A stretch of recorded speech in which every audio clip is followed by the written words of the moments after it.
feeling, Jazzy? Welcome to the Bear Collective podcast. My brain literally just did that, and I was like, hang on, we don't do that anymore. No, we do. Not the full intro, Do but we don't do the full intro, but new listeners need to know that we are the Bear Collective podcast.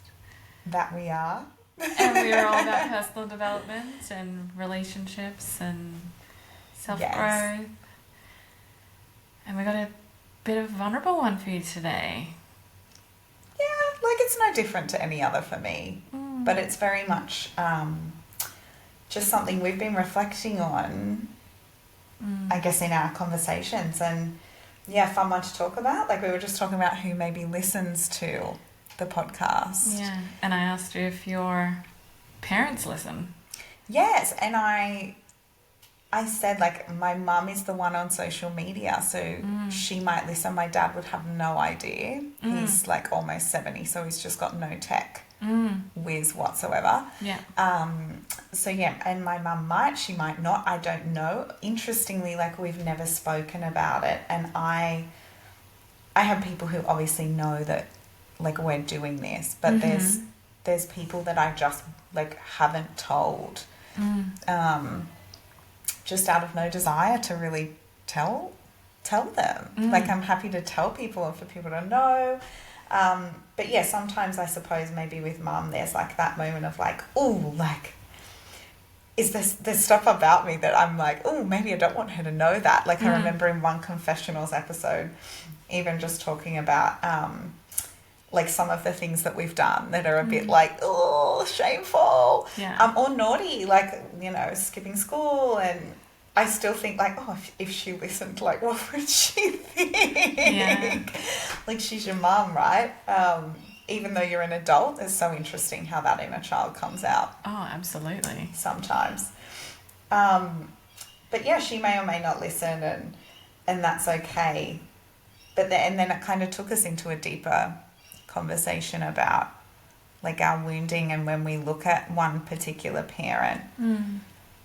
Because I know for me, my dad would be similar to yours, like complete, not into tech, doesn't own a computer, doesn't own a laptop, not even like a smartphone kind of like device, very, very old school. And I know that he wouldn't listen, and my mother has passed.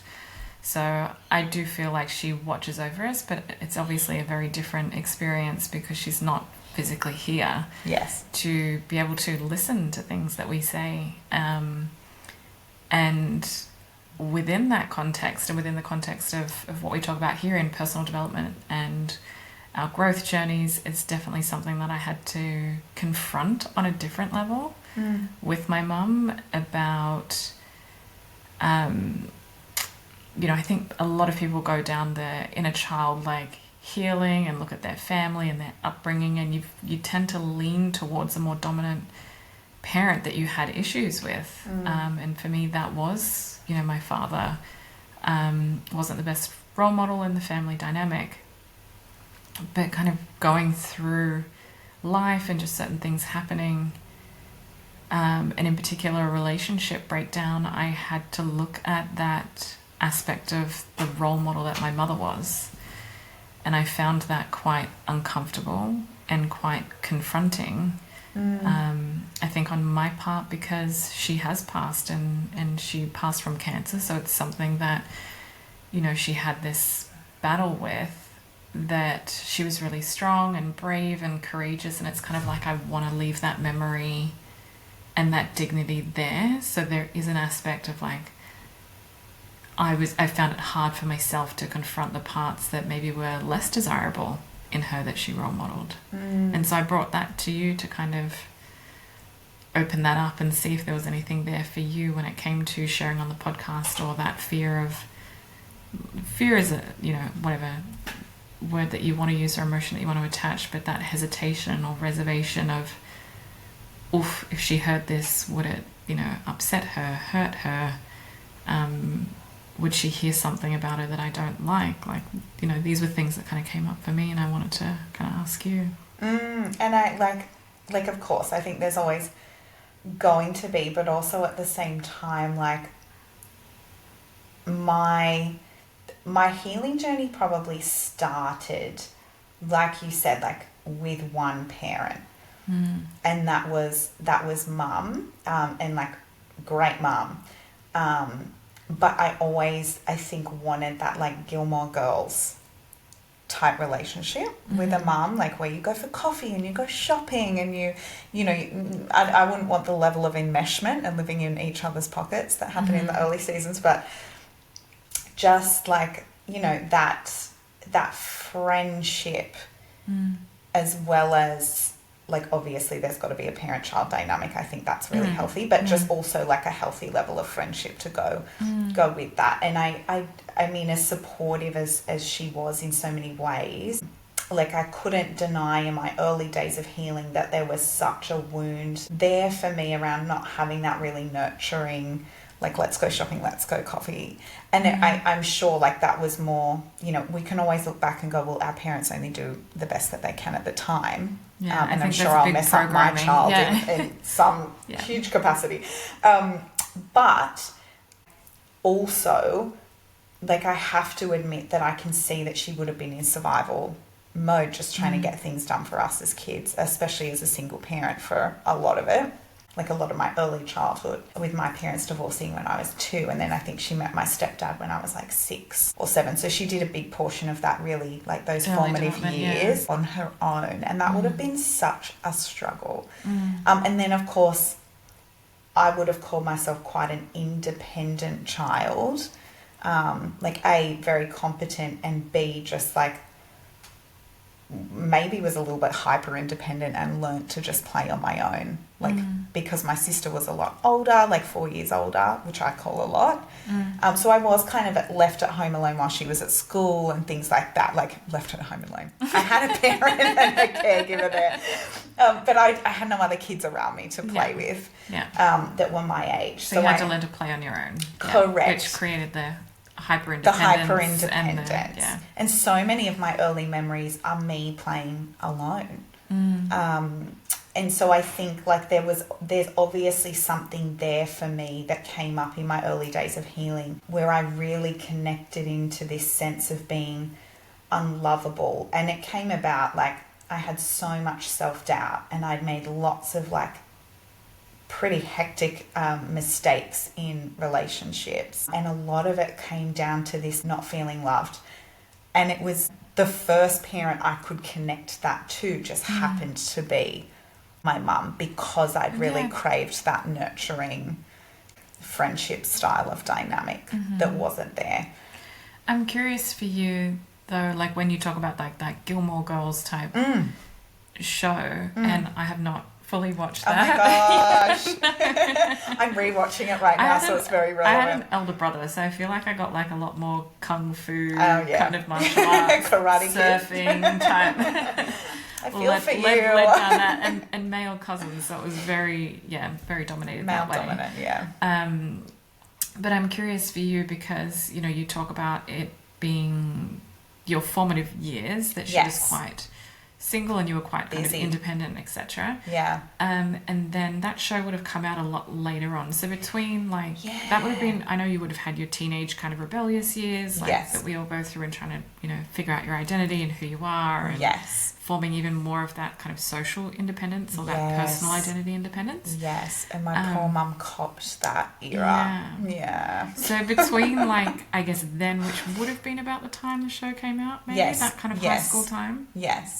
Between like then and now, what, I'm curious for you, what's the desire now? Is there a desire to still kind of have that for you, or it's is interesting. that a journey to walk on still? Or I've had a complete reevaluation of what we had back then. So like initially I started to really think about, well, like why would that have been like that for her? I think that is like kind of the first step we go down. And I can so see like the survival mode, how hard it would have been trying to make ends meet, and like even just to feed us. And she really would have been focusing on like just getting our basic needs met, Yeah. which had to come first. Yeah. So I can so appreciate that now. And like the basic needs are like, you know, your housing, like Yes. getting food, getting Food, schooling, water. food on the table. Yeah. Like if you got a warm environment, if you got warm clothes in winter, if you got summer Yeah. clothes in summer, if you got your school books, are you able to go on the school Exactly. excursions, like, and Is there- feel somewhat included with, like, you know, the other Yeah. kids and the activities? And so like I yeah, still those got- basic needs at Yeah. that time. Yeah. And I even still got like netball dancing. I never missed out on any extra curriculars. I really reevaluated. Okay, she was showing me love. It was just in such a different way. And since becoming a mum, oh my goodness, you can just see on an even deeper level. Some days as a mum, you really are surviving, and you are just putting everything of yours off for kids. And I can see how she was really doing that, as well as obviously going through her own heartbreak and relationship challenges, and you know, she putting herself through uni and saving and buying her first house by herself. Just all of these huge things that I look at now and I'm like, wow, I never could have done that. Yeah. And also now relying on her so much with the care of my own son, you know, because she comes and helps out so that I can work. She'll come and help out, which is amazing. So you just start to really see from a completely different lens, one that me in those formative years never could have understood. And in our formative years, we naturally take any slight, any sense of disconnection, any inconsistencies, we take that on as, oh, it's something about me. Yeah, and it's the biggest thing in the world because that's all your world is consumed by. Correct. It's a very tight dynamic. Yeah, so that naturally was going to happen no matter who my parent was. Yeah. And I was with my mum most of the time. Back then it was really common for the mum to get sole custody, and the dad to just get every second weekend tended to be the theme, unless there was something else going on. But that was our arrangement. And so I was with her most of the time. So I just naturally in my self-healing journey went to her. Yeah. And it's since becoming a mum and making that shift in perspective, our relationship's definitely gotten a lot closer just naturally, and you hear this quite often. And then it's allowed me to kind of step back and really look at the dad factor. Yeah. And be like, wow, how did she put up with him? Yeah, right. Oh my gosh. He's hard work. Yeah. How did they ever get married? Yeah. And how did they ever stay married for as long as they did? Yeah, how did they have kids? How do I exist? Yeah. So it's actually been like a really beautiful transition. I needed those early moments of therapy because that was my first sort of like aha moment, was connecting the dots. And like I said earlier, I had my first ego death, realizing that my core wound is being like unlovable and believing I'm unlovable somewhere deep down within my inner child. But yeah, it's just so beautiful to be able to hold that and also watch it transition as I get older and go through these stages of life.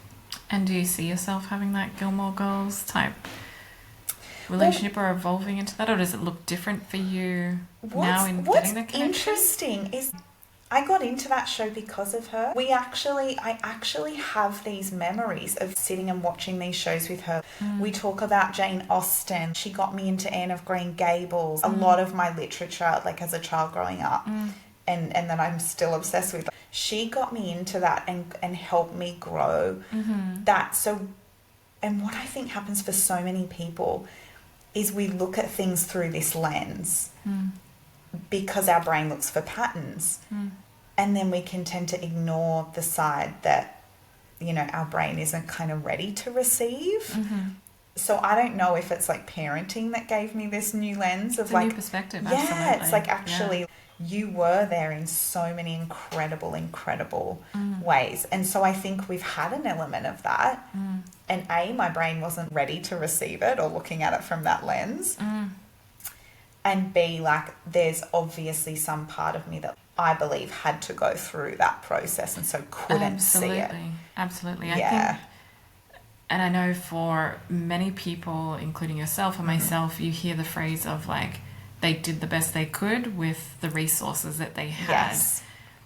And for me, when I heard that first up, I was like, oh yeah, I agree. I know that they were doing the best that they could. But then you can also go through the stage of, yeah, but that didn't feel good enough because I have these unmet needs. And that's discovering the parts of yourself and acknowledging that, you know, you didn't receive things how you would have liked. And that often turns into, I'm going to be the kind of parent who provides that thing that was missing. Yes. You kind of try and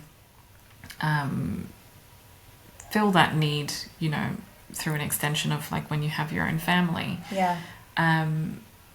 But yeah, I find it interesting and just want people to know that you'll go in and weave in and out of that. They did the best they could with the resources they had. Yes. Because it's the lens that I would have. Like, yeah, I'm like, my dad, how did my mum put up with that? And for so long, like my parents got divorced when I was around, say, 2021. And I look back and they should have been divorced when I was 5. Yeah. And I was like, how did you do it? But then also, why? Well, the thing is, that's that I understand that you were doing the best with the resources that you had and the choices that you had and the beliefs that you came from that were passed down from your mother and your generation, the things that you felt, you saw, and you experienced as your inner child. You know, for her, she had expressed that she didn't want to be the only one divorced in her family. And whilst mum has passed to this day, she's the only one she's the eldest of 7. Her mother was divorced and she didn't want to follow that pattern. And so she was quite adamant on that. And so I think that's a big reason why she stuck it out, is because she didn't want that to be a repeating pattern for her. You know, that's one aspect. There's so many other aspects to it. Of course. That's where you can kind of hold that compassion as you kind of go through. Yes. And what's interesting is you can hold that and then you can become a parent and you can be like, honestly, my parents were the worst. Tell me more, okay? I have got, this is more probably my dad's side. Yeah. Okay. But like, he's a surfer, or was a surfer. His back's broken now, but he was a surfer. And I remember being like, I think I was like, sorry, Mum, if you ever hear this, because you went around and you're going to freak out. I think I was 4. And so my sister would have been 8. He would leave us for hours just sitting on, like, in the boot of his car while he went out surfing at a surf break. Holy crap. And the amount of times I could have been abducted are absurd. And so you do go through this moment. And I know, hubby, I hope you don't mind me speaking for you. I know he went through this really hard. You can go through this moment of like, honestly, my parents are the worst. Like, they did a shocking time of parenting with me. And I know this is universal. I know there's so many people out here out there who go through this. Yeah, this is just hit for me as well, Yes. And so, I just think I have to acknowledge that, because that is also a phase. And there is some level of, did they do the best with the resources they had? Because none of them often have done the work. Well, back then, emotional intelligence work wasn't a thing. You were considered loopy or crazy or like the outcast if you went to therapy or you went and sought any help. Yeah. So it was very frowned upon in their generation. We literally are the generation that has brought about emotions and emotional intelligence and, you know, inner child and like healing and making it an acceptable thing. So when you look at it from that lens, like you can see why people did it. You can see why. Yes. But yeah, it actually kind of made my stomach turn over then when you said about. Sorry. No, just and you're welcome.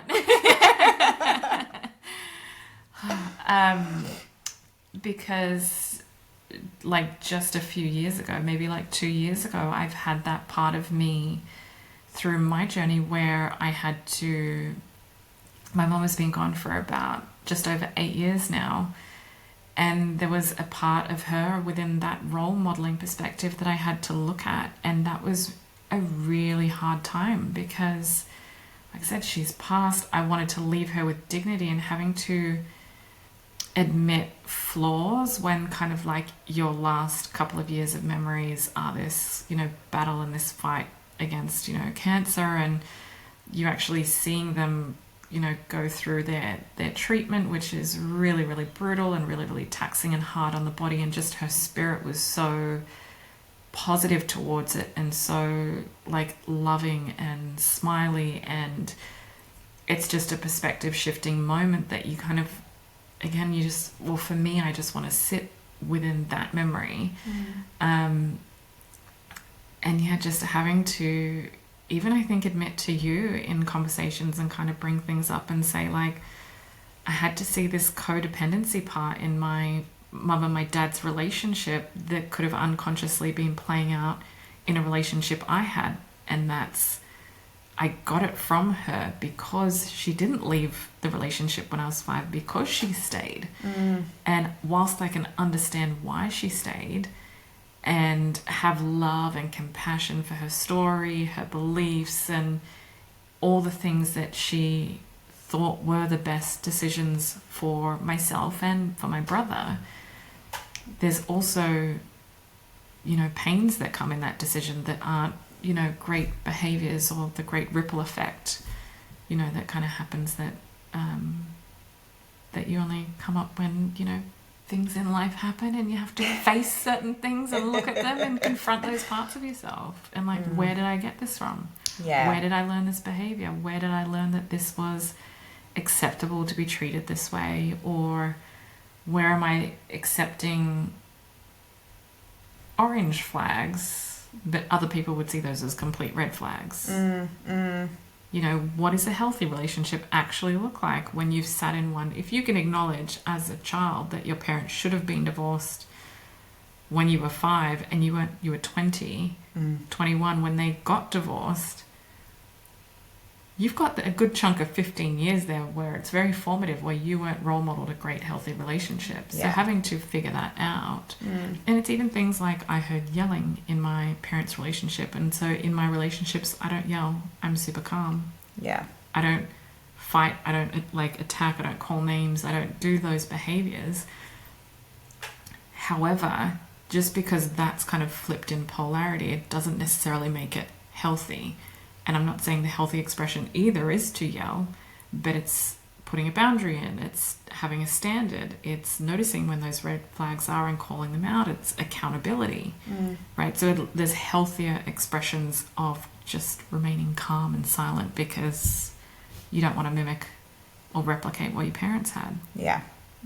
Yeah. It's making me think I'm so grateful that I had the role modeling, I suppose, early on of not staying in an unhealthy relationship, because I've heard stories of what happened before the age of 2 when my parents were together, but I don't remember a single thing, which I'm actually quite grateful for a lot of the time.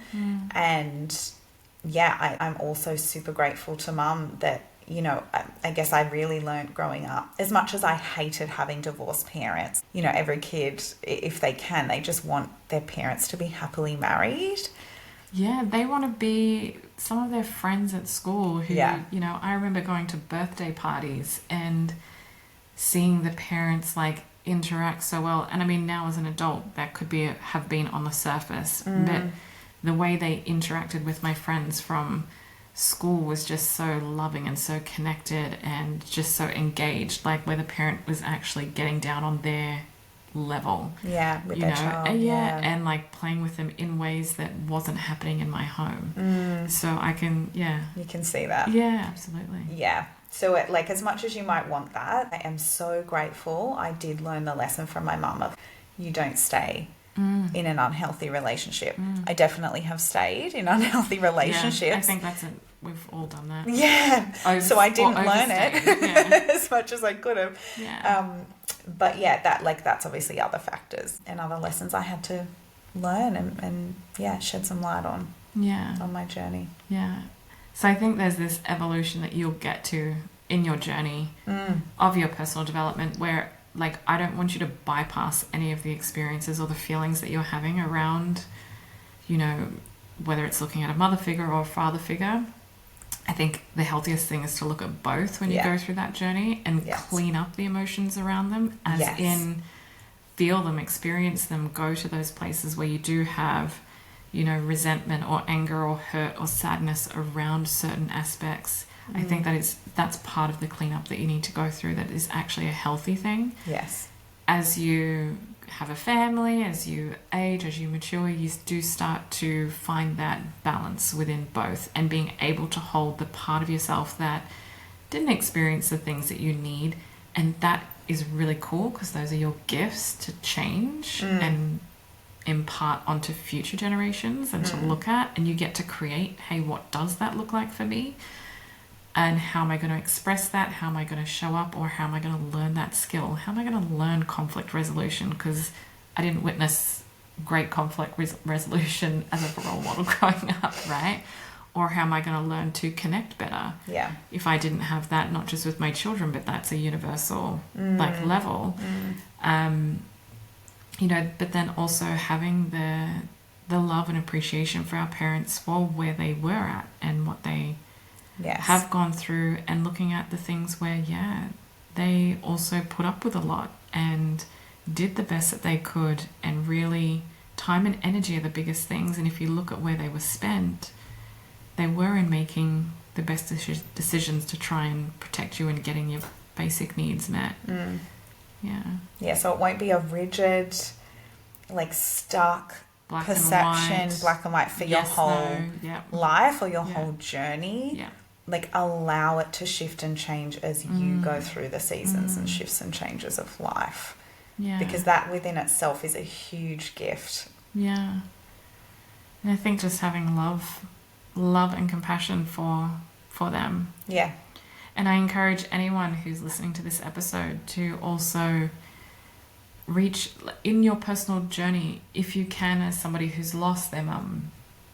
I would highly encourage, where you can and in opportunities where it's available to you to create, although it might be uncomfortable, is to sit down in a compassionate, non-judgmental way and have some of these conversations. Because I've also worked with people and been around people who are on their journey who have sat down and had these conversations, and sometimes it's over a couple of weeks, sometimes it's over a couple months, and sometimes there's a bit of space and gap between, and sometimes all it takes is one conversation, but it's become very healing and they've become very connected, because the parent has also been allowed to kind of see and hear and feel what the child felt and acknowledge them. You know, acknowledge them for how they felt. And I've seen some mothers, I've even coached daughters and mothers separately, but to go on that journey where the mother has got into personal development later on in life to have better connections with their children and to make those changes for themselves. And it's just, you can inspire them as well. Yeah. We love our mums. We do. We love our mums. We love our mums, and we love being mums. I say we. I say we. I love being a mum. It is just such a gift, no matter which end of the role you're playing. It will be. Thank you for listening, watching, and please subscribe if you haven't already. Spotify, YouTube, Apple Podcasts, we are everywhere. Help us get to our goal of our first 100 subscribers. We would really appreciate that. And see you next week. See you next time. Bye.